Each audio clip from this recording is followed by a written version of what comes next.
confira como foi nosso quarto webinar, em celebração ao Dia da Consciência Negra. São companheiros aqui do nosso distrito 4.760, que fica localizado no estado de Minas Gerais. A doutora Ana Flávia dos Santos, que é companheira do Rotary Clube Contagem das Gerais. A doutora Bárbara Nésio, que também é companheira do Rotary Clube Contagem das Gerais. E a rotaractiana, doutora Daphne Nogueira, que é também do nosso distrito 4.760. Eu passo a palavra agora para o Genaro, para que ele possa ler o currículo da primeira palestrante. Obrigada.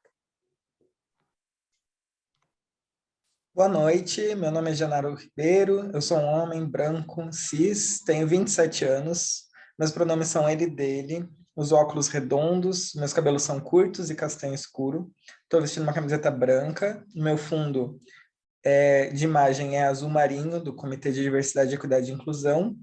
Eu sou associado ao Rotaract Clube de Cuiabá e estou como coordenador do eixo de educação e pesquisa aqui do comitê. Primeiramente, gostaria de desejar as boas-vindas ao nosso webinar do mês de novembro, com o tema de consciência negra. Gostaria de agradecer a todo o empenho da equipe do eixo na organização, em especial das companheiras Alessandra e Érica. Gostaria também de agradecer a presença de todas, todos e todes, em especial das nossas convidadas nessa noite, de domingo, que tenho certeza será incrível. Eu vou ler, então, o currículo da nossa primeira convidada, a Daphne Nogueira, que é advogada, presidente da Comissão de Promoção da Igualdade Racial da OAB de Contagem, doutoranda em Ciências Jurídicas, especialista em Cidadania e Direitos Humanos no contexto de políticas públicas em Direitos Humanos, Responsabilidade Social e Cidadania Global, membro da Comissão de Direitos Humanos da OAB de Contagem, membro do Conselho de Promoção da Igualdade Racial de Contagem, membro consultora da Comissão Nacional de Promoção da Igualdade, modelo Miss Negra 2015. Eu passo a palavra agora à nossa primeira convidada, Daphne. Boa noite a todas e todos e todes, né, que hoje também nós utilizamos, né, essa forma de falar. Também farei aqui minha autodescrição inicial. Portanto, eu sou uma mulher negra de cabelos cacheados, aqueles estão soltos, cabelos pretos cacheados. Estou usando óculos, também estou portando aqui minha roupa, né, minha vestimenta, é um blazer rosa com um vestido bege. Bom, já foi feita, né, minha apresentação inicial, é um prazer estar aqui com vocês. Inclusive, primeiro eu gostaria de agradecer esse convite feito na pessoa da Alessandra, que falou aqui inicialmente. Para mim é um prazer e uma honra, né, falar num espaço como este, que é um espaço, eu sei que é muito caro, principalmente para as pessoas que fazem parte desses grupos que nós chamamos de minorias, né, as minorias sociais, não minorias aqui quantitativas, mas falando enquanto minorias sociais, e que faz parte, inclusive, dessa discussão sobre diversidade, equidade e inclusão. Como já foi narrado, eu faço parte do Rotaract Clube, eu faço aqui de Contagem, da região onde eu vivo, né? Inclusive peço ajuda, caso esteja aí oscilando a minha internet, eu tenho algum tipo de problema, eu peço para me informarem que eu vou tentar voltar rapidamente, melhorar, mas também peço a paciência de todos que estiverem aqui nos acompanhando. E quando me foi feito esse convite, né, para falar para esse grupo, falar no contexto de diversidade sobre a consciência negra, né, pensando que nós estamos aí no mês da consciência negra, dia 20 de novembro, foi o dia da consciência negra, resolvi então falar, né, inclusive num contexto enquanto uma rotaractiana, fazendo parte dessa família rotária, sobre como devemos construir, né, o nosso debate racial dentro do Rotary, quem somos e onde queremos chegar.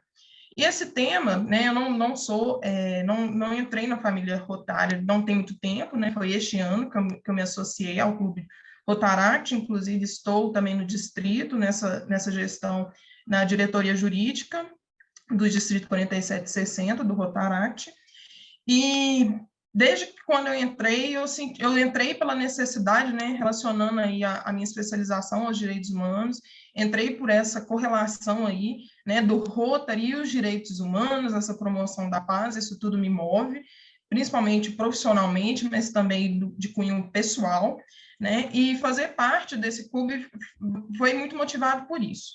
Mas uma das coisas que eu percebi ainda mais, por uma das minhas pautas principais de debate profissional ser na questão racial, né? Como foi também falado, estou presidente na Comissão de Promoção da Igualdade Racial da OAB daqui de Contagem, já trabalho com a pauta racial desde 2015, então já é algo que perpassa aí os meus trabalhos e a minha fala já há algum tempo. Então, quando eu chego no Rotary, principalmente aí no Rotaract, é uma das observações que eu faço, né? Qual que é a presença racial dentro dos clubes de Rotary, de Rotaract, enfim.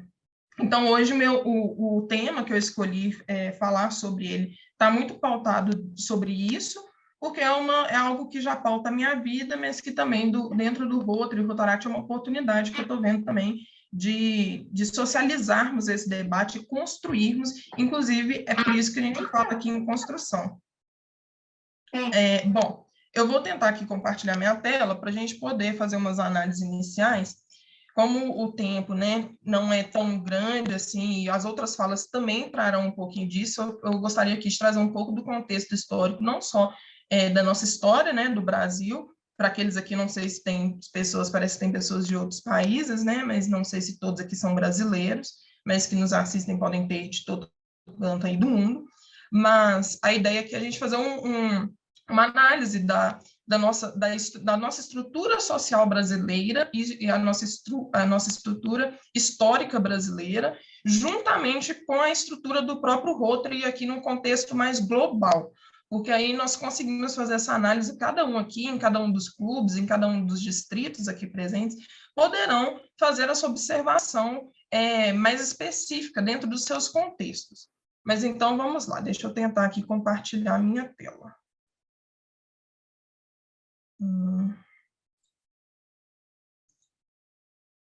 Bom, então eu inicio aqui, né, trazendo o contexto do Rotary, principalmente aqui Rotary Internacional.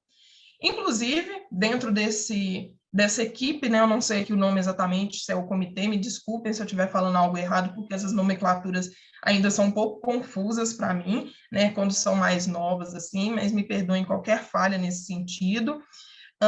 Mas dentro dessa discussão da diversidade, equidade e inclusão, que tem sido debatido agora, principalmente no contexto dessa nova presidente, que o Rotary, que foi eleita, né, nessa gestão agora para 22, 23, nós podemos observar, a partir desse quadro, que está bem, uma das melhores fotos que eu consegui para ilustrar esse debate aqui inicial.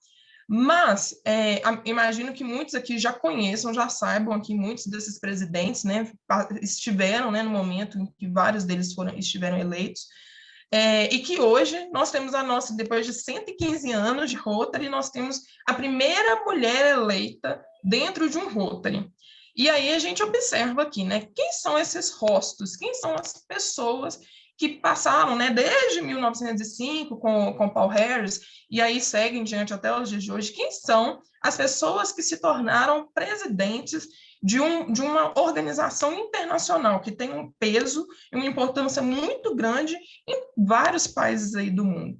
E aí que a gente não dá para ficar adentrando aqui muito, né, sobre cada um deles, é só um panorama geral mesmo para nós visualizarmos, né, esse quadro de presidentes. Mas aqui nós observamos, né, por mais que as fotos estejam preto e brancas, né, eu posso falar que até pela pesquisa que eu fiz, e vou mostrar aqui alguns outros dados interessantes, aqui nós observamos que a maioria deles, né, são homens brancos. Nós temos em 2003, 2004, um nigeriano aqui, que se torna, né, presidente, mas até eu vou mostrar aqui a listagem, né, na maioria dos presidentes, que inclusive são estadunidenses, mas a maioria homens brancos. Então, homens cis, inclusive já fazendo outro recorte aqui nesse importante debate que já tem sido levantado dentro desse contexto de diversidade, equidade e inclusão, um homem cis, ou seja, aqueles que se identificam com gênero biológico. nasceram biologicamente homens e se identificam com o gênero masculino. Então, esses homens cis, brancos, são aqueles que compõem aqui a grande maioria do hall de presidentes do Rotary Internacional. E nós temos agora, ao final, depois de 115 anos, mais uma vez, vou reforçar essa data, depois de 115 anos de Rotary Internacional, nós temos a primeira mulher branca, cis, eleita presidente, né, numa instituição como esta. E aí, aqui agora, eu gostaria de mostrar, então, esse perfil, né, desses homens, né? Como vocês podem ver aqui, minha fonte aqui é a Wikipédia, não é uma fonte que eu gosto de utilizar muito, mas foi a melhor aqui que eu achei para demonstrar, né, esses dados. A maioria que a gente pode ver que são homens estadunidenses, começando com o Paul Harris, né, o fundador do Rotary, e depois nós vamos passando por alguns poucos outros países que se tornaram aí homens, que se tornaram presidentes, mas nós podemos observar uma coisa, né, nessa listagem de pessoas. Quantas pessoas, porque aí a gente já vai fazer o debate racial aqui dentro. Quantas pessoas fazem parte do que a gente chama de diáspora africana, né, daquelas pessoas negras que estão fora do continente africano, mas que fazem parte dessa rede, como os países colonizados aí, que trouxeram os povos negros para serem escravizados, né, como foi o caso do Brasil, entre outros países colonizados por europeus que escravizaram pessoas negras.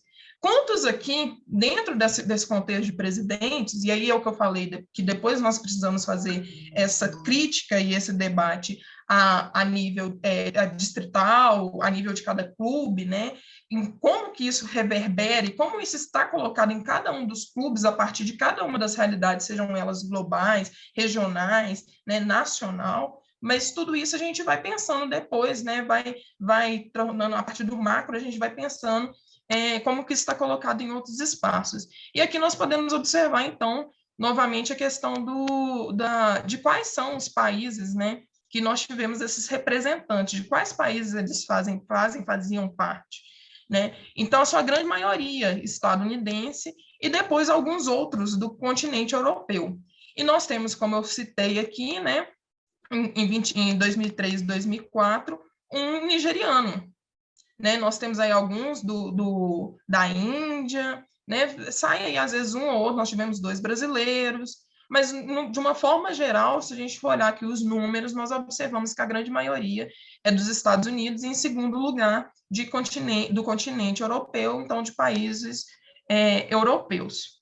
Depois vocês podem consultar essa fonte, eu também posso enviar, mas eu acredito até que no Rotary, no MyRotary, eu cheguei a procurar no MyRotary maiores informações, mas eu não consegui, né, a partir do meu acesso, mas depois podem conseguir isso um pouco melhor. Inclusive, dentro do contexto, né, do comitê, desse novo grupo que tem se formado para discutir a diversidade, equidade e inclusão, nós temos alguns números, que ainda assim, vou compartilhar aqui de novo, me preocupa um ponto, assim, que é o que a gente tem que começar a problematizar. Começar não, porque, inclusive, isso é uma das coisas que eu sempre trago na minha fala. Nós devemos tomar cuidado com as nossas falas para nós não invisibilizarmos a luta de outros que chegaram antes de nós. Não é porque a Daphne está aqui numa noite de domingo, do dia 27 de novembro de 2022, falando sobre questões sociais, que não existem outras pessoas que, dentro do contexto do Rotary, da família rotária, já não façam esse debate há algum tempo. Né? Então, a gente também tem que ter esse cuidado, né? Mas eu estou usando aqui as fontes que eu pesquisei para essa fala aqui, né?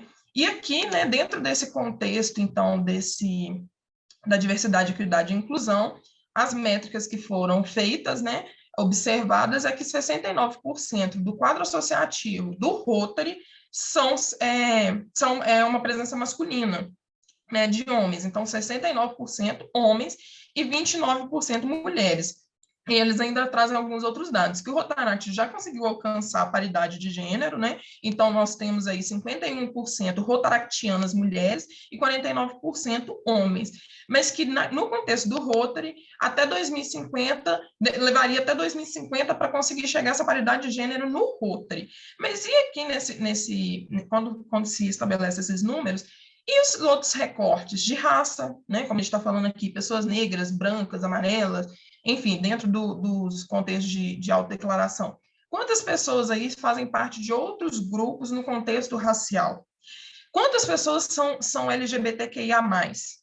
Essa questão do cis e do trans. Porque todos esses recortes são necessários para nós, já que o lema desse ano, né, Imagine o Rotary, Imagine Rotary, se nós precisamos imaginar o Rotary num contexto de diversidade, equidade e inclusão, quem são as pessoas que nós estamos falando que hoje fazem parte deste grupo? Que, inclusive, de novo, é esse o tema aqui, né, da minha fala. E quem são as pessoas, então, que nós queremos incluir? Porque para a gente entender quem que a gente precisa colocar nesse debate, quem que nós queremos ao nosso lado para falar sobre diversidade, então nós precisamos entender hoje como que nós estamos colocados. E esse contexto de formação, falando agora em nível exclusivamente de Brasil, não é algo isolado. Por que nós temos, né? Aqui eu não consegui trazer dados sobre esse contexto racial. Mas, se nós formos analisar no contexto dos nossos clubes, aí vamos olhar, então, vamos pensar nos nossos companheiros que fazem parte do nosso clube. Quantas pessoas são mulheres negras? Quantas pessoas são homens negros? E se a gente for fazendo outros recortes aí, LGBTQIA+, pessoas portadoras de necessidades especiais, né? Se a gente for fazendo esse recorte, quantas pessoas nós temos inseridas nesses clubes? E o que nós faremos para incluí-las? Isso é um ponto que já chega mais para a fala da Ana, né? Da Ana Flávia aqui, né? Nas práticas antirracistas e o que nós podemos fazer. Mas para chegarmos nesse ponto, né, de resolver, né, o problema, de buscarmos as soluções, nós precisamos entender o nosso problema. E o nosso problema parte da nossa história.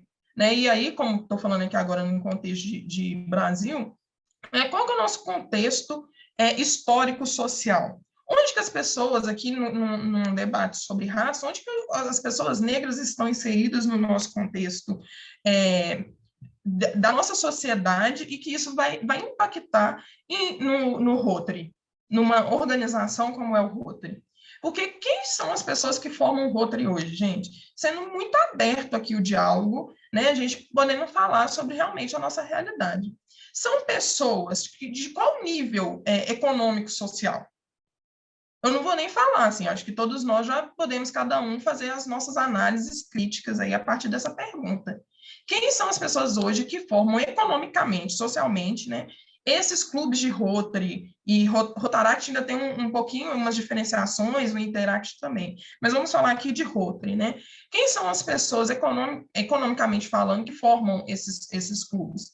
Essas pessoas, né, a partir dessa visão de qual que é o poder aquisitivo dessas pessoas que vão formar esses clubes, nós conseguiríamos achar um grande número de pessoas negras, levando em conta que a história do nosso país é formada num contexto de escravidão, de povos indígenas e depois de povos negros que foram retirados forçadamente de seus países para virem para o Brasil e aqui não conseguiram se restabelecer pós-período de escravidão.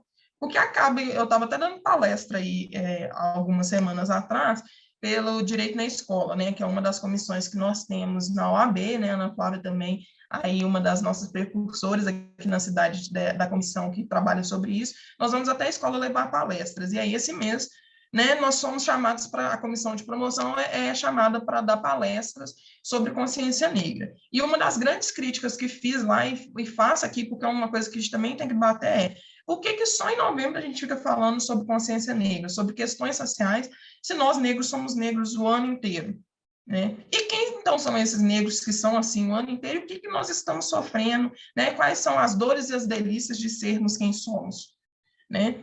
Então, dentro disso, sei aqui que meu tempo já está mais no final, mas também já estou chegando para o final da minha fala, porque eu pensei em fazer um debate muito mais do ponto de vista da reflexão do que buscando, até mesmo porque respostas são muitas, e quem sou eu para dar algumas delas? Eu acho que isso é uma construção coletiva. Mas, enfim, fato é que, se nós estamos num contexto, né, histórico, falando no mês da consciência negra, que é um mês que eu falo que não era o único mês que deveríamos estar falando sobre isso, já que pessoas negras estão aí o ano inteiro passando por diversas questões pelo simples fato da cor da pele. Né? Mas se no contexto que nós estamos debatendo histórico, nós falamos que 3 de maio de 1888, né, a lei que abole a escravidão. Depois do dia 14 de maio, o que aconteceu com as pessoas negras? elas foram devidamente inseridas na sociedade brasileira, foram dadas condições, né, inclusive a equidade aqui que é falada, né, foram dadas condições de uma equidade, de trabalhar, né, de serem pessoas, porque aí no dia seguinte elas são, entre aspas, consideradas pessoas, porque no dia anterior é considerado objeto. Mas no dia seguinte, né, tem outros status, talvez, né, porque ainda é questionável esse status. Mas depois disso, né, vamos pôr que vão ser consideradas pessoas. Essas pessoas tiveram condições em questão de equidade, de oportunidade, em relação às outras pessoas da sociedade brasileira que estavam formando ali o que viria a ser a sociedade brasileira que hoje nós temos, né, após 134 anos de escravidão, né, conseguimos chegar numa equidade racial, numa equidade em que pessoas negras têm as mesmas oportunidades, as mesmas condições de oportunidade que pessoas não negras. E neste contexto aí econômico, né, elas estão inseridas em que espaço? O Rotary, como uma instituição internacional, que inclusive é a única organização não governamental que tem assento na ONU, né, que tem um poder consultivo na ONU, nós estamos falando de uma instituição que tem um prestígio, um poder, né, uma visibilidade muito grande. E como eu já mostrei aqui pelos próprios presidentes, a sua grande maioria já não foi composta por uma diversidade de corpos. Essa diversidade em corpos impacta em uma série de coisas, mas não existir essa diversidade de corpos justifica várias coisas no nosso contexto brasileiro aqui, dentro de toda essa questão aí histórica social que nós vivemos, né? E dentro desse contexto todo que nós vivemos, né? Se são pessoas que têm poder, né? Se é uma instituição visível, né, internacionalmente, que tem um poder de fala muito grande, tem uma autoridade muito grande, e existem representantes que falaram por elas, e essa representação não está vislumbrando essa diversidade, então nós estamos falando que nem todo mundo com poder, né, nem todos que, na verdade, a maioria que tem esse poder de fala, principalmente aqui no nosso contexto de uma organização como é o Rotary, a maioria dessas pessoas com poder para falar não são corpos diversos, não são corpos diferentes de homens brancos cis, que é o que a gente está vendo, a maioria ali deve ser cis, né? Eu também não cheguei a levantar ali quais são todos os homens ali que podem, porventura, ser LGBTQIA+, mas ali, olhando, não são pessoas trans, são homens brancos cis. Mas então, dentro de toda essa questão de debate, nós pensarmos nessa construção de um Rotary que dê visibilidade para corpos diferentes, porque é um espaço de poder. Mas esse espaço de poder, voltando para a sociedade brasileira, é um espaço que não tem visibilidade de corpos negros. Porque pessoas negras não estão, em sua grande maioria, em espaços de poder.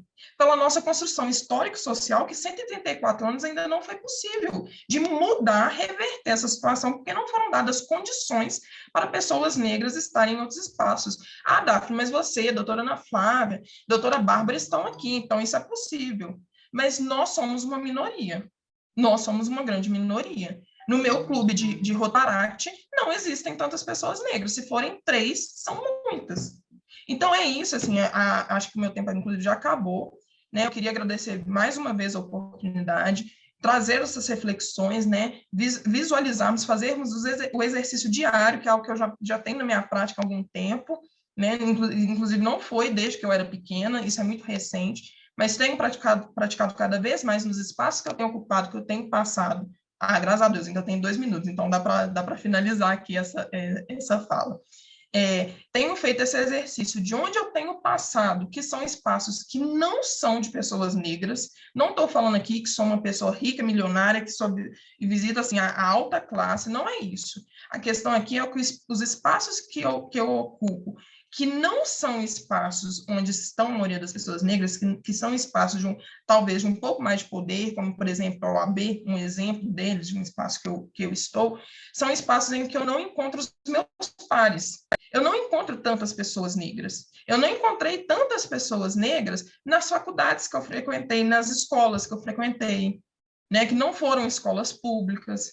Então, eu tenho feito cada vez mais o exercício, e é o que eu convido a todos aqui, pensando um Rotary da diversidade, equidade e inclusão, que nós possamos visualizar, olhar ao nosso redor e ver quem são os corpos que nós estamos vendo aos nossos lados.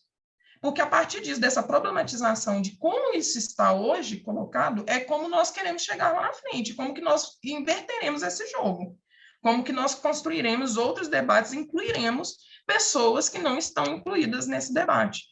Porque hoje eu não vejo nos espaços que eu ocupo pessoas negras, mulheres negras. São poucas, citei aqui 2 que estão comigo em diversos espaços desses que eu tenho ocupado hoje. Mas, inclusive, a gente encontra os mesmos rostos, a gente quer ver rostos diferentes, outras pessoas também para falar sobre isso. Então, é isso, deixo essa reflexão aqui. Não sei se tem perguntas, eu vi alguma coisa ou outra aqui no chat, mas não sei se são perguntas para mim, não sei se depois abriremos o espaço aí para perguntas, mas é agradecer mesmo essa oportunidade e aí retornar a palavra para os nossos anfitriões, para eles darem continuidade. Muito obrigada, Daphne. Ela falou ali aí lindamente, né? Uma jovem mulher que representa muito bem, né, o poder dessa fala. Eu queria fazer uma correção sobre a minha introdução, eu não falei da minha descrição. Eu sou uma mulher branca, do cabelo na altura da minha orelha, cacheado, loira, eu estou usando óculos e com uniforme, uma camisa social azul com símbolo do Rotary. E agora nós vamos passar a palavra para a nossa companheira Bárbara, que vai falar aí, né, sobre o próximo tema. E passo a palavra agora para o Genaro, para ele ler o currículo dela. Muito obrigada, Daphne.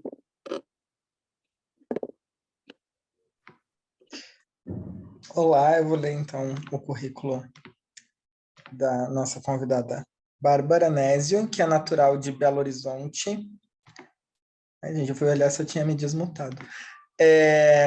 Bom, voltando, Bárbara Nésio, natural de Belo Horizonte, advogada no escritório Trindade e Arzeno, advogados associados, especialista em direito administrativo e previdenciário, em assessoria jurídica de sindicatos de servidores públicos, pós-graduada em docência com ênfase em educação jurídica. É vice-presidente da Comissão de Promoção da Igualdade Racial da OAB de Contagem, secretária-geral da Comissão de Promoção da Igualdade Racial da Seccional OAB Minas Gerais, membro julgadora do TED OAB Minas Gerais, delegada de prerrogativas OAB Minas Gerais, membro da Comissão Direito na Escola, OAB Contagem, membro da Comissão Mulher Advogada da Seccional e OAB Contagem, membro e conselheira fiscal do Indômitas Coletivo Feminista, conselheira do Compir Contagem, professora voluntária do Instituto Amplia e membro do Rotary Clube Contagem das Gerais. Gostaria de aproveitar esse momento também para avisar que as perguntas podem ser enviadas para o e-mail do comitê, que é contato@comitedeibrasil.com.br, e posteriormente serão enviadas as nossas convidadas dessa noite para que sejam respondidas e divulgadas. Nós optamos por dar maior ênfase e maior tempo às falas no dia de hoje, mas também queremos dar a oportunidade de que as perguntas sejam posteriormente respondidas. Passo a palavra agora para a nossa convidada, Bárbara Souza Nésio. Obrigada, Genaro. Boa noite a todos, a todas e a todes. Eu vou iniciar aqui. Primeiro, quero agradecer ao Comitê de Diversidade, Equidade e Inclusão, na pessoa da Alessandra, pelo convite, né? Estou muito honrada em estar participando com vocês aqui nessa noite. Para me autodescrever, sou negra, de pele clara, estou com cabelo cacheado, crespo, preso de rabo com lenço, estou de brincos, estou num macacão azul marinho. Eu vou compartilhar com vocês uma tela de trabalho para a gente começar. Opa, está começando do final. Aqui. E está dando para todo mundo enxergar direitinho? Dá um joinha aí para mim. Alessandra, tá? Não, obrigada. Então, né, começando aqui para mostrar para vocês quem eu sou, né? Como muitas, sou mulher negra, periférica, filha, esposa, neta, prima, tia, sobrinha, amiga, nora, cunhada, colega, advogada, professora, aluna, praticante da fé judaica, dona de casa voluntária. Sou apaixonada por tudo que me predisponho a fazer. Sou amante de um bom café e um bom vinho. Gosto de comer, dançar, congregar, cantar, trabalhar, namorar, conversar com amigos. Gosto de fazer atividade física que não seja caminhada. Amo viajar.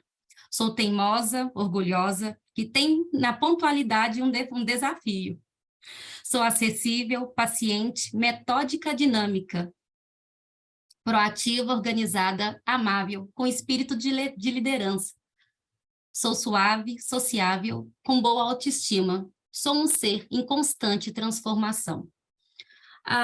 Por que isso, né? Por que eu gosto de me descrever assim? Porque a gente não é uma coisa una, né? Nós somos fruto do meio, nós somos um coletivo de coisas, e isso nos define. Só que o mundo está transformando e a gente tem que acompanhar essa transformação do mundo. E que a gente continue fazendo esse ritmo, né? E por isso que eu venho falar um pouquinho sobre o letramento racial. Dentro, né, das práticas antirracistas, vamos fazer um recorte sobre o letramento racial, e ele vai ser, né, as práticas vão ser um pouco mais aprofundadas pela Ana Flávia, então imagino que a minha fala também não vai ser muito extensa, mas pensem aí um pouquinho no que, né, quando a gente fala de letramento racial, o que é esse letramento racial? Que às vezes a gente pega assim, né, letramento, que está logo após, né, na criança ali, o letramento vem logo após a alfabetização, quando a criança deixa, quando a criança deixa a passagem de reconhecer as letras, de formar as palavras, aí a gente começa a fazer esse letramento, né, um pouquinho mais profundo. O que seria esse letramento racial?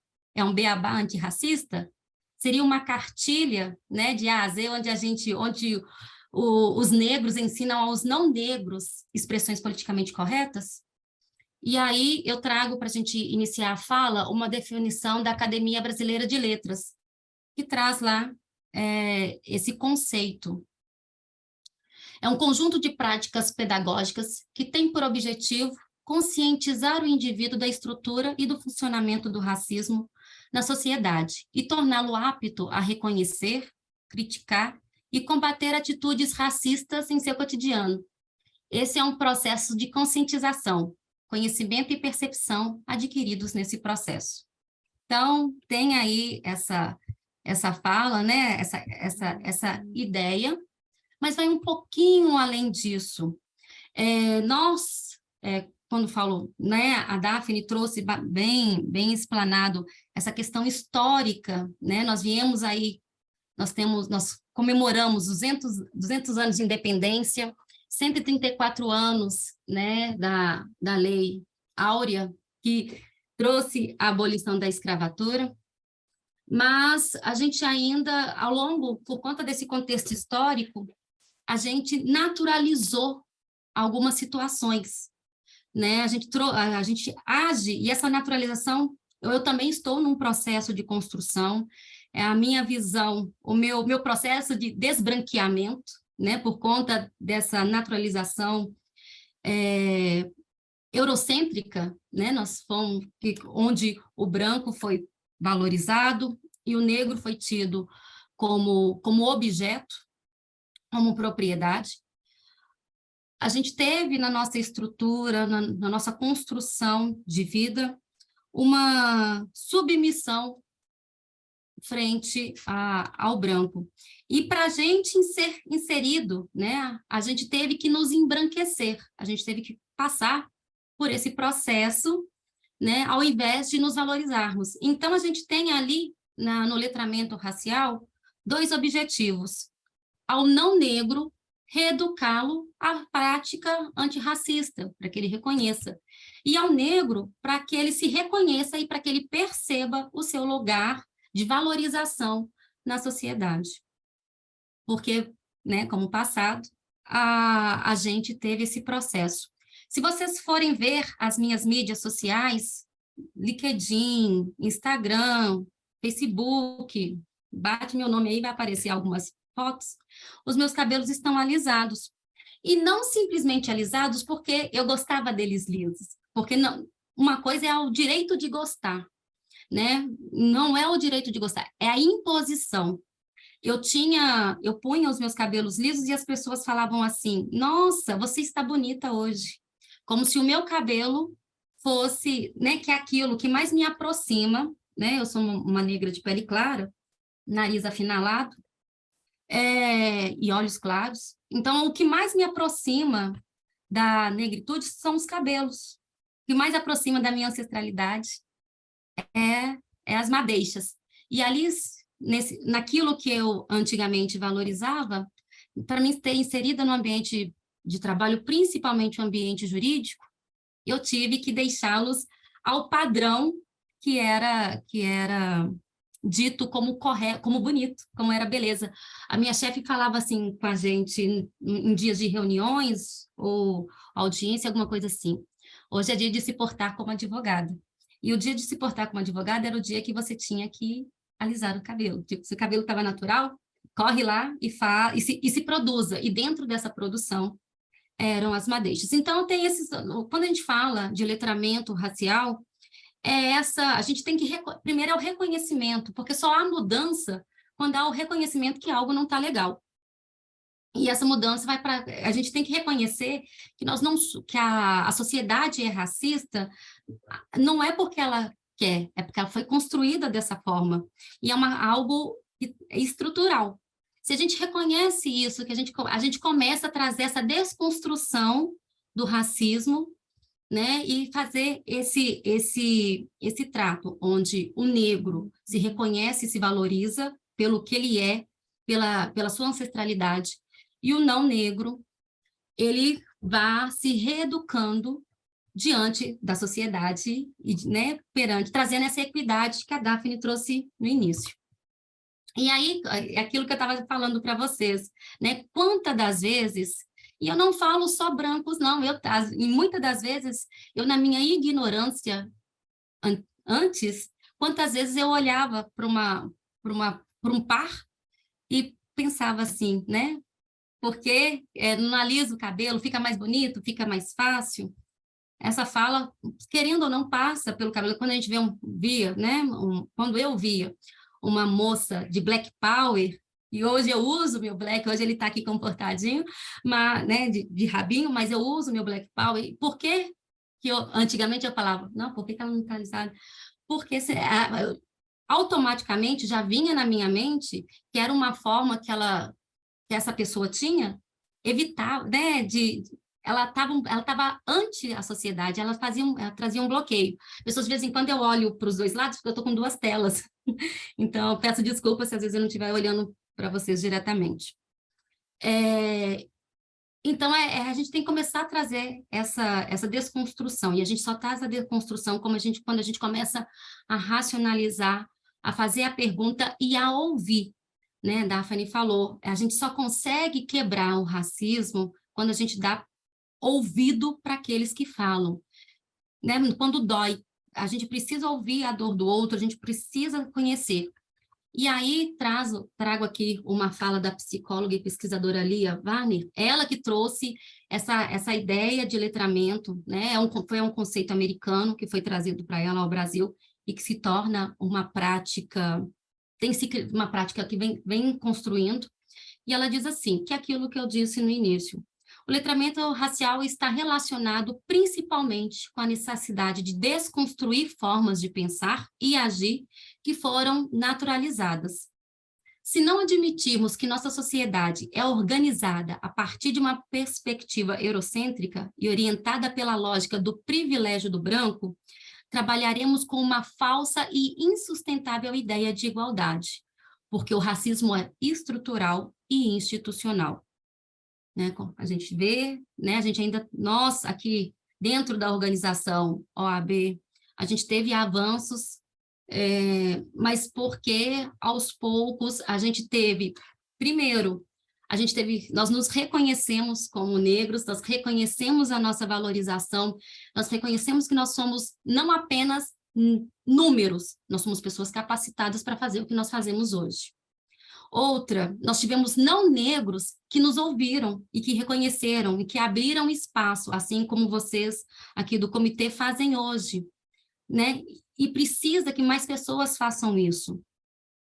Então, a gente tem que ir trabalhando e ir trazendo essa ideia, e aí, e principalmente, escutar. E aí, escutando, eu venho aqui trazer para vocês o Ressignificando Falar, né? Trazendo basicamente, porque a nossa fala está muito interligada, a gente escreve, né? A nossa escrita, a nossa fala está muito ligada ao que nós pensamos, então não tem como desituar dessa situação. Então, olha para vocês verem, e eu tô, você fala assim, mas isso não existe mais. Infelizmente, eu já ouvi, eu ouvi isso, eu posso falar para vocês, não falando para mim diretamente, mas a pessoa, ao conversar, eu acho que às vezes ela nem percebe que ela está trazendo essa fala, e ela nem conhece os conceitos de determinadas expressões, e continua repetindo. É assim como uma música, a pessoa que não entende um determinado idioma, e vai cantando uma música, que se ela soubesse na íntegra, ela gosta da melodia, e e canta a música, porque ela gosta da melodia, sem ter noção do que está escrito na sua tradução. Mas se ela soubesse né, traduzindo a música, o que ela falaria, ela não escutaria. Muitas das vezes estão determinadas expressões. Então, por isso que eu coloquei aqui, gostaria, né, de trabalhar com vocês essas e aí trazer para vocês a discussão, né, para vocês fazerem e pensando em outras, né, que a gente acaba falando sem pensar. Serviço de preto, que é o quê? Atribuído ao trabalho braçal, ao trabalho com pouca capacidade técnica, com pouco intelecto, com pouca qualificação. É uma expressão, infelizmente, que a gente usa, a gente usa ainda hoje. Essa do cabelo ruim, cabelo de pichain, cabelo de bombril, né, principalmente no ambiente escolar. A Ana, a Daphne também fazem parte da Comissão de Direito na Escola, e a gente tem feito um trabalho esse ano aqui, na OAB de Contagem, especificamente falando de bullying e cyberbullying. E quando a gente, em algumas palestras que a gente acompanhou, a gente vê as crianças acabando, né, se chorando, e por quê? Porque elas sofrem isso, e você vê que a maioria delas são jovens negros, né? Então, isso ainda no ambiente escolar, mas a criança não nasceu com essa ideia, a criança não tem esse conceito formado, foi porque alguém falou isso para ela, a gente vai replicando, a gente precisa entender que essa é uma ideia que está sendo replicada, e a gente precisa extirpar isso. A cor do pecado. Muitas das vezes a gente trata a mulher, né, sensualiza a mulher, a cor, o tom de pele da mulher negra. E só que está atrelado ao próprio, né, a gente vive, apesar de a gente viver no Estado laico, mas é predominantemente cristão, né, é um país religioso, e o pecado é contrário à ideia, a essa ideologia como se a gente estivesse enaltecendo a cor negra. Então, a gente, é uma outra palavra que precisa, né, uma outra expressão que precisa desse cuidado. Criado mudo. Criado mudo, parece... Criado mudo é um móvel, Bárbara, que fica do lado da minha cama. Mas por que é dito criado mudo? Criado mudo porque os escravos, antes, acompanhavam seus senhores, e eles eram tidos como propriedade, e eles faziam esse papel, né, porque o criado mudo é um cômodo hoje, que aparta, né, que nos dá um amparo à cama, onde a gente deposita algumas coisas que é para ficar fácil à mão. Botija de água, né, os livros, os óculos, dá um suporte. E quem fazia isso eram os negros, era o escravo. Então, e ele não podia falar, porque ele não podia incomodar, por isso criado mudo, né? Olha a expressão. Denegrir. A gente traz a cor negra, né? O denegrir, o que é o denegrir? É quando você está falando mal de algo ou de alguém. E isso quer dar a essa ideia como se a cor negra prejudicasse, né? Como se a cor negra atrapalhasse,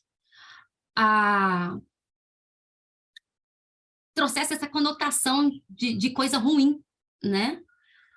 A coisa tá preta, né? Quando a coisa tá difícil, quando tá apertada, quando a situação tá meio difícil de lidar, a gente fala que a coisa tá preta.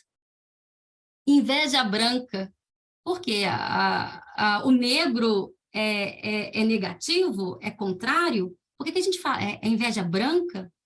E essa palavra inveja branca, eu inclusive usei muitas vezes quando eu queria falar assim, a gente queria trocar para a expressão assim, eu quero alcançar o mesmo que determinada pessoa, eu quero estar na mesma situação que determinada pessoa, mas a gente usava essa expressão inveja branca. Mercado negro, magia negra, ovelha negra da família. A gente tem até uma música da Cássia, né, Cassiele? Ovelha negra.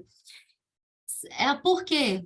Porque a ovelha negra é aquela que está errada, aquela que, né, que está fora do padrão.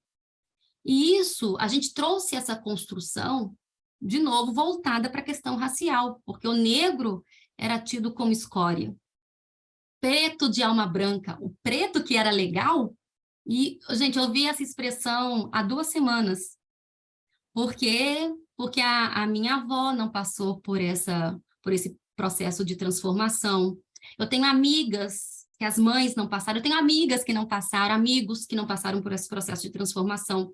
Então, porque para mim, preto de alma branca é uma expressão muito doída, porque é a pessoa negra que é legal, é a pessoa negra que cresceu na vida, é a pessoa negra que está bem na sociedade. E aí eles trazem essa expressão de preto de alma branca. De novo, isso não é expressão do passado, é expressão que a gente escuta nos dias atuais. Depois de 134 anos de abolição da escravatura. Doméstica, né? A gente tem, principalmente os juristas utilizam muito essa expressão doméstica, e não é que está errado, mas a gente precisa ter ciência da sua etimologia, de onde que ela partiu. Ela era dada às escravas que viviam dentro da casa dos seus senhores. Ou seja, depois de todas as chibatadas, elas foram domesticadas. Elas conseguiam conviver dentro com seus senhores e com as suas senhoras dentro de casa. E a gente trouxe, elas foram domesticadas. E aí a gente foi trazendo isso ao longo, adequando àquelas mulheres que nos auxiliam dentro das nossas casas a expressão de doméstica, né? Que faz esse trabalho de cuidar dos nossos lares, a gente dá a atribuição de doméstica. Mas a gente, ainda que hoje tenha uma outra conotação, a gente precisa entender de onde que ela veio. Meia tigela. Inclusive tem um ditado, uma musiquinha que tem essa meia tigela. Meia tigela é quando a coisa tá pela metade. E o que trouxe isso? Os escravos que trabalhavam nas minas de ouro, eles tinham metas para serem batidas. E quando eles não alcançavam essa meta batida, eles eram ofertados a eles metade da tigela de comida, como punição. Então, foi se passando e a gente tem ainda é como se fosse meia boca, né? A gente traz essa expressão, que também é dolorida. Não sou tuas negas, não sou das tuas negas. A gente tem mania, como se, tipo assim, eu não sou qualquer uma, né? Como se as mulheres negras fossem qualquer uma. Então, a gente precisa ter este cuidado também, principalmente essa é uma fala que as mulheres se apropriam muito dela, né? Quando ela quer dizer para alguém que você não pode fazer comigo o que eu quiser, porque eu não sou uma das suas negas, eu não sou uma mulher de fácil trato. A gente precisa ter cuidado com isso. O lápis cor de pele, né? Não sei se vocês vão lembrar, antigamente a gente, não sei se, né, na minha época de escola, por exemplo, que a gente tinha aquela cartela com 12 cores, a gente tinha um tom que a gente chamava ele de cor da pele. Era um bege meio rosado, né? Que muitas das vezes, muitos, inclusive eu, não consegui, na hora que ia colorir, né? Eu dei aula para educação infantil durante 8 anos, e eu via, os meus alunos tinham dificuldade, usavam, sabe o que eles faziam? Eles pegavam lá o giz de cera marrom, passavam ele com canivete, né? Com uma estrutura para ele afinalar, né? Saía aquele pozinho, e com o pozinho eles jogavam as cores, e aqueles negros que eram retintos usavam lápis preto. E aí a gente tem, então, quer dizer, só existe um tom de pele, o tom de pele, o bege, né? Esse tom que eu nem sei se existe mais, né? Hoje em dia a gente consegue alcançar, assim como a gente teve problemas com a maquiagem, né? Quanto tempo vocês veem a escravizaura mesmo, né? É muito latente, assim, como é que, na novela, né, Escravizaura, como é que era o tom, e lógico, lá é a época do Império, mas a gente foi, porque lá é exagerado, eu estou tentando lembrar para vocês como é que aquele pó de arroz branco, mas ao longo do tempo, a gente passou por um processo muito difícil de ter tons de peles. A minha mãe, que é negra, com tom de pele mais escuro do que o meu, não usa maquiagem, ela não teve o hábito, porque ela nunca achou maquiagem que fosse do seu tom de pele. Hoje existe, mas hoje ela não tem hábito de uso, então ela não usa. Feito pelas coxas. Quando você fala para o seu filho, né, ou então você arrumou a casa de qualquer jeito, eu fiz pelas coxas. Mas você sabe o que é feito pelas coxas? Na época da escravidão, os telhados, né, os telhados coloniais, eram feitos de acordo com o molde da coxa dos escravos. Eles pegavam o barro e o molde eram suas coxas. Ou seja, cada um saía de um jeito, não tinha cuidado.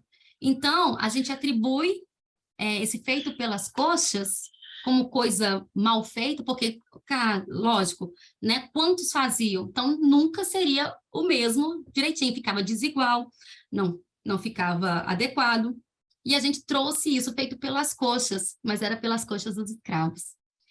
Então, né, são expressões, e tem várias outras, eu poderia fazer, existe uma enciclopédia que tem outras várias expressões, mas eu quis só para a gente refletir sobre essas.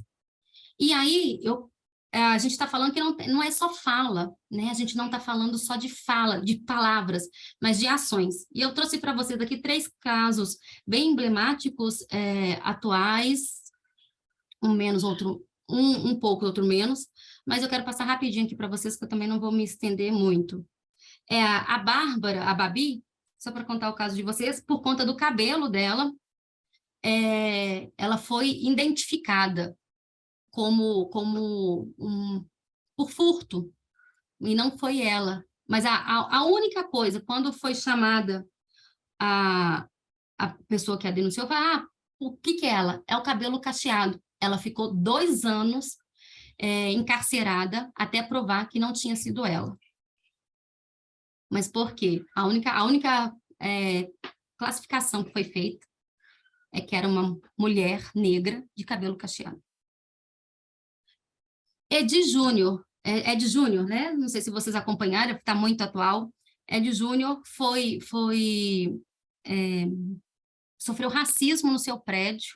Ele é um comediante que está no início da carreira, pobre, periférico, e conseguiu, e pelo simples fato do tom de pele, ele sofreu racismo no prédio onde mora. Né, causou várias, e assim, não é coisa que eu estou falando, não estou inventando, isso estava nas mídias, a gente ouviu, né, a vizinha dele e as palavras que ela proferiu. Não vou passar aqui para não estender, mas vocês lembram, então não é o escrito, é como é que a gente se comporta, o letramento está aí também. E a Marielle Franco, que eu não preciso, né, a gente comemorou a morte dela há pouco tempo, então, que foi assassinada por conta do seu ativismo. E só para fechar, gente, não vou a Ana vai vir aqui brilhantemente fechar essa ideia, mas o vocabulário racial, né, esse cuidado, como é que a gente faz para desconstruir, né, o racismo, ele não está no passado, a gente vive ele hoje, né, a gente precisa reconhecer, por conta dessa questão eurocêntrica, né, da nossa colonização, a gente passou por um processo, nós estamos passando por um processo, né, que a branquitude tomou essa frente, ela foi tida foi opressora, mas isso precisa estar mudando. E depois, né, dessa mudança, desse vocabulário, que o racismo é aprendido, criança não nasce falando que o cabelo do outro é pichain, que o outro é negro preto, né, criança ela não nasce com esse vocabulário, ele foi aprendido por alguém. E aí, isso reflete tudo no nosso comportamento. Gostaria aqui de deixar o meu muito obrigada.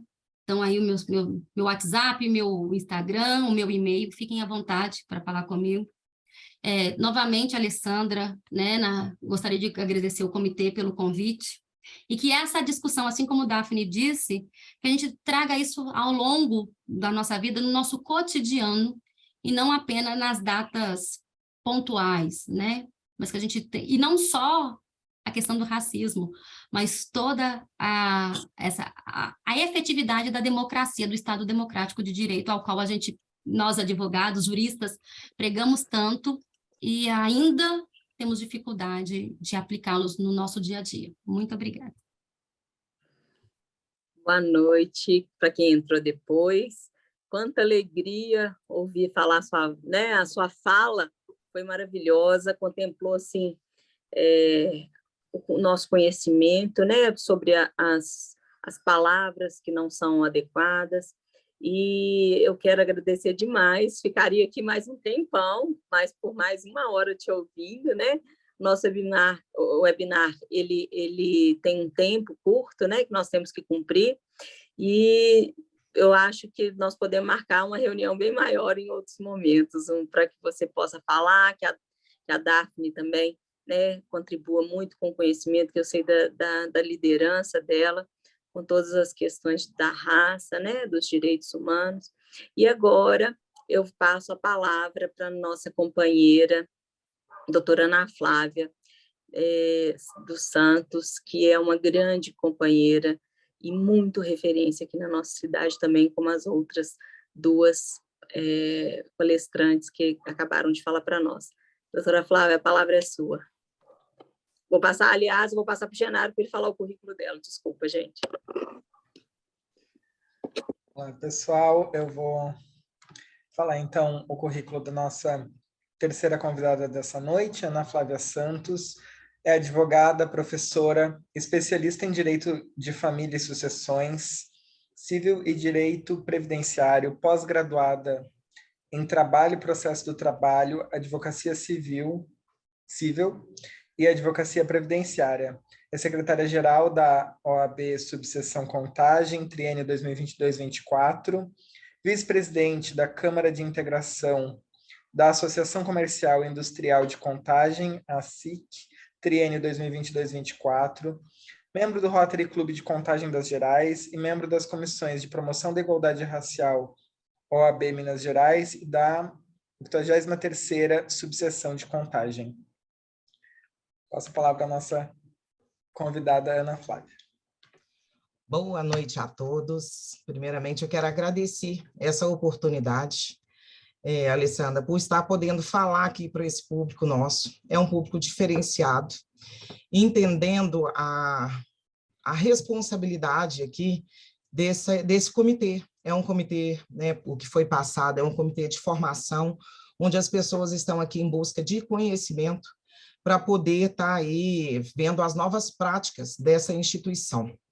É uma honra, né? Eu falei, não vou colocar tudo que eu participo de ações, onde eu tento estar sempre participando de comissões que trabalham a inclusão, a diversidade, a equidade dentro da UAB. eu faço esse trabalho junto à Comissão da Pessoa com Deficiência, junto à Comissão da Pessoa Idosa.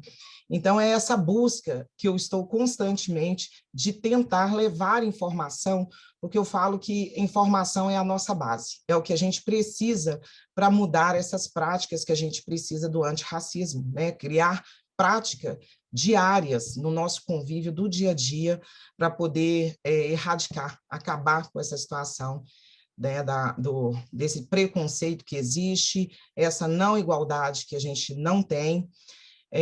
Hoje, falar depois de Daphne e Bárbara, eu fico aqui sem vou ter a acrescentar, mas assim, fomos no ponto, acho que nós dividimos bem a nossa pauta, para cada uma falar, uma em continuidade da outra, é entender essas pequenas pontos, né, que a Bárbara trouxe aqui para nós, entendermos principalmente esses pequenos rótulos, né, de palavras que às vezes a gente usa sem querer, mas já aí está praticando uma ação de racismo, né? Nós precisamos entender que não basta não sermos racistas, nós precisamos ser antirracistas, e para isso nós precisamos praticar no nosso dia a dia práticas diárias que elimine completamente do nosso convívio. Nós sabemos que aqui a maioria das pessoas estão em espaço de poder, dentro das empresas, dentro das instituições, e que a gente possa replicar um pouco do que a gente trouxe aqui nesses locais, que a gente possa exercitar mesmo. Como já foi dito, dentro das escolas, que é a nossa base, né? Esse aqui tem professores, não sei se tem, mas muitos têm netos, têm filhos, que a gente possa replicar essa informação, porque as crianças não nascem racistas, elas são formadas, aprendem a ser racistas. Então, a nossa base, das nossas crianças, elas podem mudar o mundo. Então, a gente precisa trabalhar isso dentro de sala de aula, junto com os nossos filhos, junto com os nossos netos, saber respeitar as diferenças. E a diferença, se um tem um defeito físico, é o tom de pele, a raça, tudo isso, nós temos que aprender desde cedo a exercitar isso. Precisou termos leis, né, para aplicar isso dentro de sala de aula. A gente sabe que não é fácil, os professores levar isso para os alunos, que muitas vezes eles levam para discussão dentro de sala e são criticados até pelos pais em casa, quando a criança chega explicando uma situação que o professor falou dentro de sala, de alguma característica de um aluno, e os pais falam, por que está falando disso dentro de sala de aula? Não é momento, não é oportuno ficar falando, tem tantas coisas para aprender dentro de sala de aula, é matemática, é ciência, mas não, ali nós estamos formando cidadãos. E aqui eu acho que é isso, nosso papel como rotarianos é levar, difundir a informação, como foi passado um pouco aqui pela Daphne, a situação, né, da gente não ter tantas pessoas pretas dentro do nosso quadro associativo, que a gente possa buscar pessoas que estejam aí, não pela condição social, mas condição de trabalho, que elas possam agregar esse trabalho social que o Rotary faz. Então, a gente não deve achar que não existe racismo. O racismo existe, ele é latente, está em todos os meios que a gente frequenta. Isso, quem frequenta várias instituições, a gente sabe. Muitas vezes são um olhar, né, são percebidos por olhares.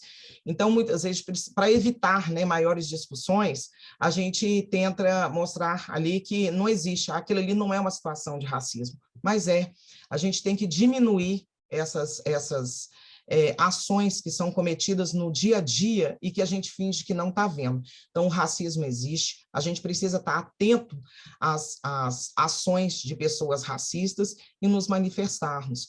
E como que a gente faz isso? Buscando conhecimento. A gente sabe que, de acordo com o IBGE, a gente percebe isso nos nossos meios, os negros, eles recebem mais de 30% menos do que a pessoa branca. Então, por que não a equidade? Por que não a gente manter, se a pessoa está ali ocupando um cargo, é porque ela tem condições de estar ali. Por que o salário dela tem que ser menos que o branco? Então, esse é um momento que a gente pode, estando no espaço de poder, construir construir em relação às pessoas que estão ali no comando, no RH, para poder melhorar a situação do negro. E isso é uma prática diária, onde a gente vai trabalhando todos os dias a melhora da condição de vida da pessoa negra. Buscar informação. Essas informações, ela tem a finalidade de procurar dados, relatos, notícias, embasar as informações, né, de trabalho de acordo com a situação financeira da pessoa. Busque informações, porque muitas vezes a gente não consegue entender o que aquela pessoa está passando por achar que ela não está sendo vítima de racismo. Mas ela está sendo vítima de racismo quando ela ganha menos, quando ela não está podendo participar de um processo seletivo dentro da empresa pelo seu tom de pele, e a gente sabe que isso aí vai a cada dia mais prejudicando a formação dela, tanto emocional como profissional. A gente não minimizar, né, o racismo que existe no Brasil. A gente entende aí que existem grandes situações, são situações que acontecem no dia a dia, que a gente percebe que dá uma repercussão geral grande, quando a gente vê lá nos Estados Unidos um policial agredindo, levando à morte, e viraliza o mundo inteiro e tem uma grande repercussão. Aqui no Brasil isso acontece diariamente, e muitas vezes passa despercebido, não tem aquela cobertura jornalística que precisa. Então, isso também faz com que a gente não enxergue que o preconceito está ali, são situações de pessoas que estão sendo vítimas pelo seu tom de pele, por ela ser preta, que está passando pelaquela situação. Muitas vezes não pergunta nem... igual foi dito aqui, a menina está passando, tem um cabelo cacheado, houve um crime, simplesmente pelo seu formato, como que é, o cabelo é cacheado, é uma pessoa negra, as pessoas não avaliam o contexto geral, já impõe a ela toda essa prática de crime. E isso a gente sabe que a grande parte da população hoje que está nos presídios são de pessoas pretas, e sabemos, muitas têm culpa, mas muitas delas foram pegas em situações que estão ali, às vezes, até sem o aparato do judiciário ali para poder fazer a sua defesa. Espalharmos essas práticas, né, usarmos diariamente as práticas antirracistas, né, divulgar as necessidades da educação antirracista, como foi dito aqui. Essa educação, ela é em todos os lugares que a gente está, em todos os lugares que a gente convive, dentro das igrejas, locais de trabalho, nos ambientes que a gente está frequentando, dentro de uma OAB, dentro de uma SIC, são órgãos onde a gente não vê representatividade de pessoas negras, mas a partir do momento que nós estejamos ali, não só nós negros, mas as pessoas brancas possam enxergar aquelas pessoas e trazer para participar, nós estaremos ali também numa prática antirracista. A pessoa branca, ela precisa descobrir, né, o seu papel, né, dentro dessa temática, né? Por exemplo, se uma pessoa branca, né, entenda que não deve falar sobre essa pauta, deve. Ela simplesmente precisa se informar, se capacitar para poder falar sobre esse assunto. A gente fica pensando que não, eu não sofro esse tipo de preconceito, isso não acontece comigo, eu não posso falar, não é minha pauta. É sim. Como que uma pessoa negra que não está em espaços onde só tem pessoas brancas, quem vai falar sobre isso nesse local? Precisa de ter pessoas brancas engajadas, dando as mãos e apoiando as pessoas que passam por esse tipo de situação. Então, é se informar e poder ali estar capacitando outras pessoas, levando a informação, que isso com certeza será de grande valia para todos nós negros que às vezes não estamos lá para poder falar sobre essa pauta. Apoiar as ações das pessoas negras. Quando você tiver a oportunidade, se você tem em suas mãos um projeto que foi construído, que foi desenhado por uma pessoa preta ou parda, que a gente fala pardo é papel pardo, a gente precisa se identificar como pretos mesmo, pessoa negra, apoie esse projeto, porque com certeza essa pessoa teve que se esforçar muito para chegar com um projeto em suas mãos. Então, entre a não ser aprovado ou verificar a possibilidade, dê oportunidade para essa pessoa, valorize os projetos que são apresentados pelas pessoas pretas. E isso também é uma prática de antirracismo. denuncie o racismo. O racismo, gente, ele deve ser denunciado. Todas as vezes que você vê uma pessoa passando por uma situação que está ali, que você entenda que ali há uma prática de racismo, tente ajudar aquelas pessoas, que muitas vezes elas ficam vítimas realmente tanto de dor como de todo o sofrimento. Por quê? Elas passam pela situação, ninguém se manifesta ali ao apoio, e pode denunciar que eu vou ser sua testemunha, que a gente vai poder levar isso para o judiciário. Muitas vezes ela se vê sozinha, sem o apoio. Você, praticando aquele ato de empatia, verificando que ali existe uma situação de racismo, você está estendendo as mãos e colocando ali à disposição de ajudar aquela pessoa que está passando por esse tipo de situação. Observar, né, as suas próprias atitudes, como foi dito aqui pela Bárbara, pelas aquelas palavras, né, que você às vezes usa, inveja branca, alma preta, essas são coisas que às vezes vai falando, mas tem um cunho de preconceito. Né? Por isso que ninguém é perfeito, a gente precisa se policiar para isso. Né? É possível que a gente faça esse tipo de situação sem perceber. Nós, negros, muitas vezes fazemos isso. Então, percebermos que quando a gente está fazendo esse tipo de prática, a gente se policiar, corrigir, não repetir e não repassar. Isso é uma prática antirracista que a gente vai estar podendo ali contribuir o tempo inteiro. Então, prestar atenção nas falas, descobrir se existe agressão na sua fala, se ela é agressiva, se ela vai prejudicar uma pessoa. Não só a gente fica falando muitas vezes da pessoa negra, mas aqui eu penso que a gente tem que falar da diversidade, a gente tem que falar da pessoa com deficiência, se policiar para isso.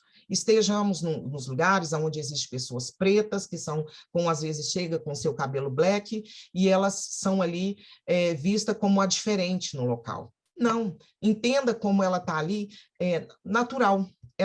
Se ela está ali, ela deveria estar ali. Então, não leve essa situação de ficar olhando com olhares, que muitas vezes dói muito mais quando as pessoas percebem que ela está sendo olhada com algum tipo de preconceito. E aí isso dói para a pessoa que é vítima desse tipo de situação. Em relação a como a gente pode incluir prática, né, de antirracismo no nosso cotidiano. Levantando, igual aqui, foi feito esse trabalho que a Daphne fez, foi lindo, levantando o número de pessoas pretas que tem no nosso convívio e verificando se elas estão em algum espaço de poder, dando a ela essa oportunidade, porque muitas vezes você não consegue nem enxergar, você tem a oportunidade de dar a ela uma visibilidade, de dar a ela uma proporção muito maior na vida dela, de ganhar mais, mas não, você não consegue enxergar.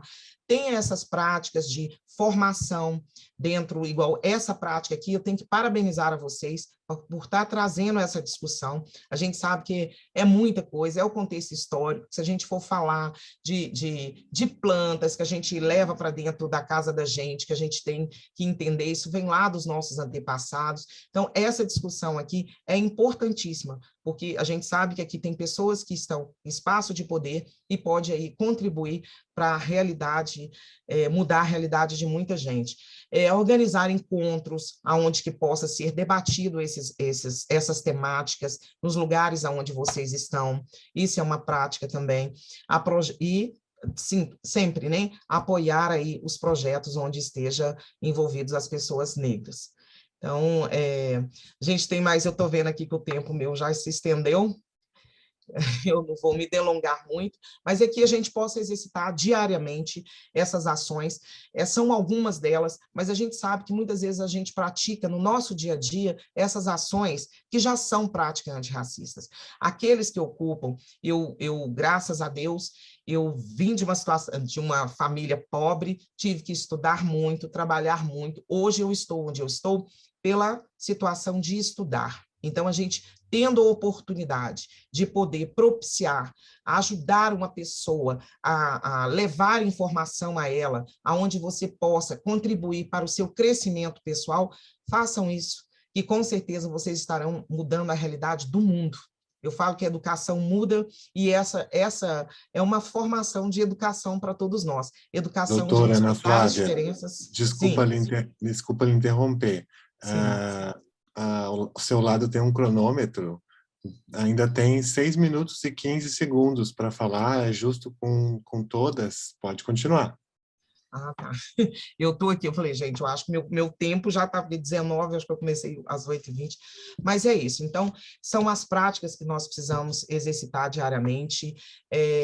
Hoje a gente sabe que as pessoas que ocupam espaços de poder não é fácil, negras, principalmente, quando as pessoas negras se conseguem enxergar aquelas pessoas que estão ali em espaço de poder em destaque, elas mudam a sua realidade, elas conseguem enxergar que se ali tem uma pessoa com cabelo black, comandando uma grande empresa, estando à frente de um clube, do Rotary, estando à frente de um cargo de liderança numa empresa, isso ela consegue mudar e entender que a vida dela é muito importante, porque muitas vezes a gente fala, né, as vidas pretas importam, vidas negras importam. Importam porque nós somos como qualquer outro. Todos nós viemos com a nossa carga de aprendizado, de contribuição para o mundo, e muitas vezes a gente deixa de contribuir para a sociedade porque não nos são ofertadas oportunidades. Então, a gente fala aqui, deem oportunidade àquelas pessoas que estão ali galgando, que estão ali em busca de estar à frente contribuindo. E com certeza nós entenderemos que a gente vai estar contribuindo por a história de mais de 300 anos, que ainda, né, vemos a situação de trabalhos que são normalmente, né, hoje realizados por pessoas pretas e pardas, são trabalhos de menos expressão. Não falo que uma pessoa que seja gari, uma pessoa que esteja na cozinha, ela não seja também tão importante, aquele trabalho dela, como o outro. Mas por que não? Ela na direção, sendo gerente, sendo supervisor, tendo papel de destaque mesmo na empresa. Então, são essas práticas de oportunidade que a gente vem buscando sempre. No mesmo momento que eu falo como palestrante, a gente fala como uma pessoa que vivencia, que sente a dor de ser preta e sente aquela dificuldade, muitas vezes, de estar alcançando ali a oportunidade de mostrar realmente o que nós somos, a oportunidade de mostrar que nós somos capazes, tão quanto ou melhor do que uma pessoa branca. E que essa discussão seja também levada para as pessoas, né, como aqui o comitê, para falar também sobre a pessoa com deficiência, sobre a pessoa, a gente sabe que a pauta que quem trabalha com direitos humanos, a pessoa da diversidade sexual, a dificuldade de entrar em alguns espaços, ocupar destaque dentro de uma empresa, que essa discussão possa ser realmente trazida para dentro dessas instituições com essa preocupação, porque, como a gente vê, não tem tantas pessoas negras, mas hoje as pessoas estão conseguindo, muitas delas, mesmo perante muita dificuldade, estão conseguindo galgar alguns espaços. Então, para que vocês possam, né, todos nós, possamos receber essas pessoas dentro dessas instituições e mostrar a ela que ali ela tem que estar ali. Ali é o local onde ela deve estar também. Então, acolher, dar oportunidade, estar junto nos projetos e não ser ali a pessoa do contra, né? Por quê? Por que aquela pessoa preta vai ocupar um cargo, sendo que nós somos a maioria branca? Não são maioria brancas. Eu vi aqui o nosso colega que está aqui no nosso webinário falando, nós somos 56% da população. Então, nós não somos minorias, nós somos maioria, mas ainda não estamos nos espaços que são ocupados de poder pela maioria. Mas são práticas como essas aqui, pequenas práticas diárias, que nós conseguiremos mudar essa realidade. Não queremos estar à frente de ninguém, nós queremos estar em igualdade, ocupando espaço e podendo mostrar que nós somos capazes de realizar qualquer ação, qualquer coisa para contribuir com o processo de melhoria do nosso país, das nossas vidas e de todos que nos cercam. Gente, assim eu termino minha fala. Agradeço mais uma vez a oportunidade. Eu vou fazer minha autodescrição, que agora que eu lembrei. Então, eu sou uma mulher negra, eu estou com o cabelo à altura dos ombros, meus cabelos estão com uma cor um pouco mais clara, estou aqui com um casaquinho preto e um vestido branco com preto, uma estampa afro, com um colar colorido, um brinco dourado, e mais uma vez agradeço a oportunidade que a gente possa contribuir cada vez mais para levar essas pautas em discussão nesses ambientes que muitas vezes a gente não vê trazendo essa pauta para uma conversa. Muito obrigada.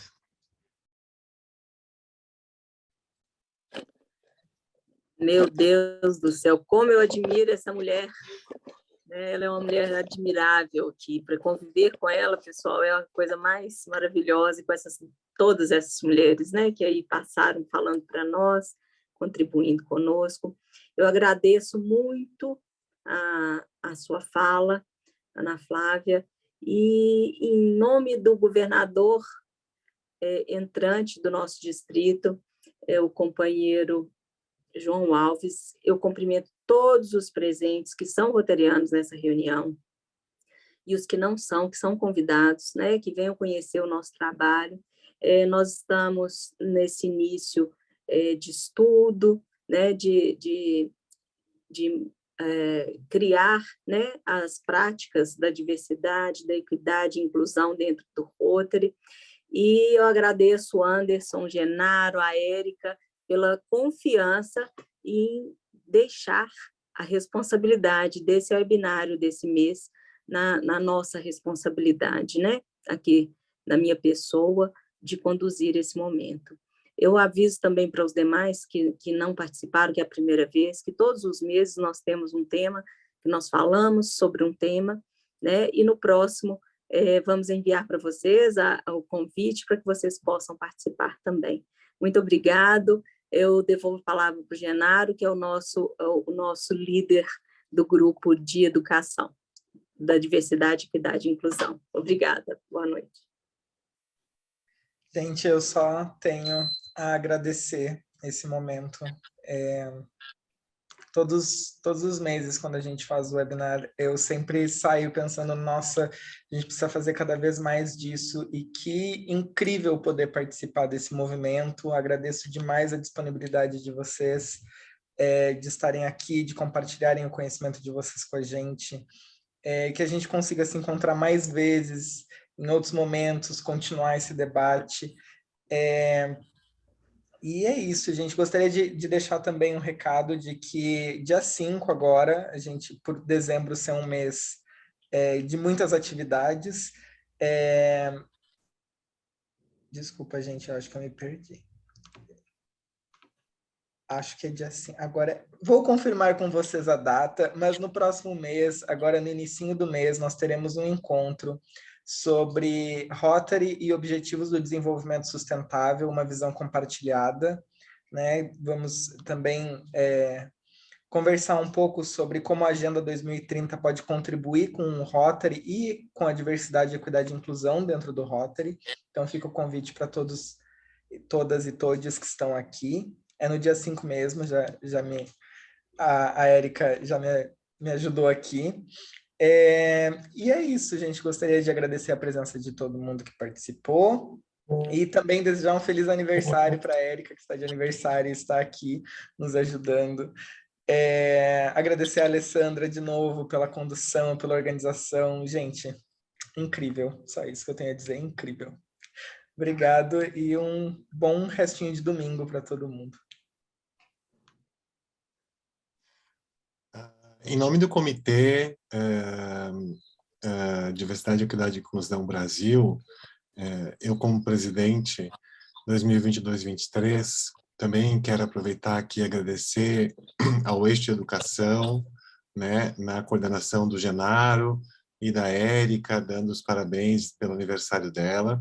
Quero agradecer o apoio da Alessandra, da curadoria da Alessandra, né, e também as nossas brilhantes palestrantes da noite, a doutora Ana Flávia, a doutora Daphne, a doutora Bárbara, quero dizer para vocês que vocês contribuíram muito com a perspectiva do lugar de fala, que é isso que nós precisamos, né? Dar protagonismo e proporcionar esse protagonismo para que nós possamos sermos propositivos, né? Nos diálogos honestos, para que só assim a gente provoque uma certa saída da nossa zona de conforto, do nosso privilégio, porque isso é uma jornada, né? Não há demérito em que uma pessoa aos 60 anos acorde, ou uma pessoa aos 20 anos acorde, ou aos 30 e poucos anos acorde. O importante é que, através dos diálogos, nós possamos acordar para essa importância que nós temos a construir um futuro melhor, sem deixar ninguém para trás, né? Que é o que nós vamos falar no dia 5 de dezembro. Aí, eu quero também me juntar ao agradecimento a todas as pessoas que estão aqui e reforçar, né, o nosso hoje pedido de desculpas, que o nosso e-mail contato@comitedeibrasil.com.br está à disposição e nós queremos receber as perguntas e vamos encaminhar as palestrantes para que sejam devidamente respondidas em respeito ao tempo que foi combinado, né? E para que nós preconizamos aqui dar todo o espaço possível para que elas, sim, tivessem o protagonismo nessa noite, tá bom? Desejo, então, uma boa noite e dou por encerrada esse webinário, desejando a todos um bom descanso e uma boa semana. Comitê Diversidade, Equidade e Inclusão Brasil, do Rotary Internacional. Para mais conteúdos, siga-nos. Procure por CDEI Brasil nas mídias sociais.